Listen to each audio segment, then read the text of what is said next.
Yoyyaa harka fuunee akkam jirtu bakka jirtanitti nagaa rabbi isiniif haa baay'atu kabaa likkiisaati. Har'as irra deebi'uudhaatiin mata duree tokko qabadeen isiniitiif dhufee jira. Mata duree kana keessatti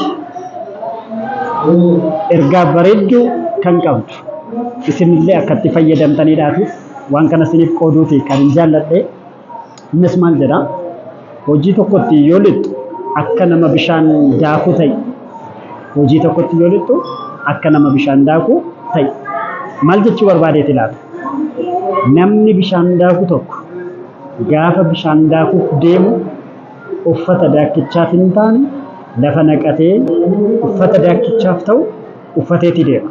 Kophee isaa, uffata isaa, wantoota jiran hundaa jechuudha. Uffata kan daakkichaaf ta'u immoo filateeti deema.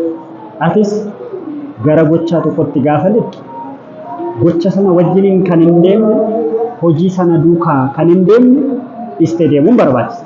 Maal isaan laata? Ilaalcha hojii kee wajjin hin deemne,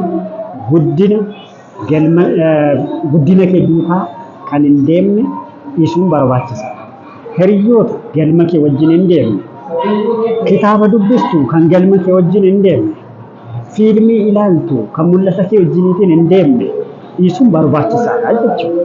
Fakkeenyaaf namni biizinasmaanii ta'e tokko haala amala biizinasa sanaa gonfachuutu irra jiraata malee amala kan biraa miti kan inni gonfachuudhaaf qabu jechuudha.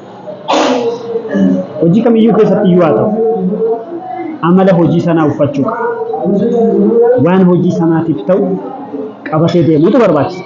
Ilaalcha moofaadhaatiif bu'aa haaraa fiduu hin danda'a. Ilaalcha haaraan bu'aa haaraa fiduu waan danda'uudhaaf. Namni bishaan daakuu keessa lixu tokko uffata guutummaa isaatiin osoo lixee yaada komfortii itti dhaga'amu nama sanatti jechuudha. Michummaan qabaatuuf ni jeeqama seeraan illee daakuudhaaf hin danda'u jechuudha. Rukutachuu hin danda'u. Hojii kee keessattis wantoota hojii kee wajjiniitiin hin deemne qabattee yoo deemte tokko komfortiisiin kennu ittillee milkaa'uudhaaf hin dandeessu jechuudha. Wanti ati barbaaddu waan sirraa barbaadu ni qaba waan ta'eef. Yeroo maatii yoo ta'e maatii kee wajjin yeroo dabarsaa jirta taana wantoota kan yeroodhaatiif pause gochuun dhaabuun barbaachisaadha. Yeroo jireenya hafuuraa keessattis namni tokko yeroo galateeffannaa yeroo kadhannaa qaba yoo ta'e wantoota sakaan pause gochuun irra jiraata. Maaliif waan sana irratti bu'a qabeessa ta'u waan barbaadudha jechuudha. Inni kan biraan yeroo dubbisaa gaafa dubbisu namni tokko iskool gochaa viidiyoo ilaalaa fiilmii ilaalaa dubbisuun hin danda'amu.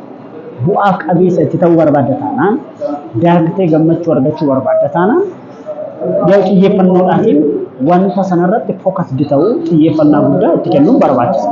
Yeroo hiriyyaa wajjiniitiin illee jiru hiriyyaa keenya wajjin jirra taanaan yeroo hiriyyaatiif kennuun barbaachisa. Isa kaan dhaabneetu jechuudha. Hundumtuu yeroo isaatti waan barbaadu.